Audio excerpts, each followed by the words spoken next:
Yeah, at a certain point, it's almost like, for a lack of a better term, your Trump derangement syndrome is now costing people their livelihoods. Like it's kind of like your devotion to the Church of Climate Change and Environmentalism and your crippling addiction to Trump derangement syndrome has now cost thousands of people their homes, homes they've worked hard for, that they save for, that they have held in the family, that they were planning on passing down to their children. They're all gone because you did stuff to thumb your nose at Trump. And I think that is going to start resonating with people. As this continues to go on, I think people are going to realize you did all this because you hate Trump. Like, really? Like you didn't want to work with Trump to bring more water down from Canada and use the federal government to help? Like, what's going on here? Like, you did all this just because you hate Trump.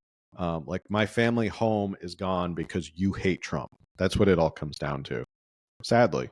And that's why, politicians, for someone like Gavin Newsom to say now is not the time for politics is so laughable, because with him, everything is politics.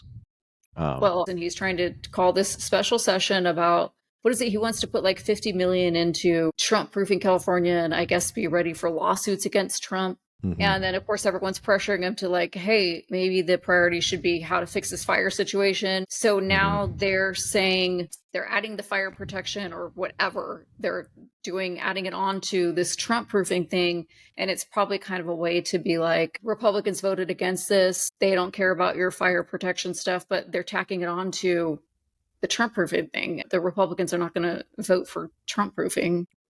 It's like we were discussing this back and forth between like Bill O'Reilly, who called out Newsom for everything, for cutting funding, and then Newsom claps back at Bill O'Reilly and says like, no, you voted against all this stuff and you didn't want to give them all this money. And Bill O'Reilly had to be like, no, because it was all part of your budget that I wasn't going to pass. Like, your fire thing was part of hundreds of different budget items that you wanted to pass. I wasn't going to pass that budget. Your Democrats did, but like, it's one of those things where like things that didn't help Californians. It was for illegal immigrants, migrants, right? So they always bury this stuff like in these bills, and then if you vote against it, it's like, oh, you didn't vote for increasing fire spending. It's like, well, it was increasing fire spending and 100 or 200 or 500 or 1,000 different things that were not good for Californians.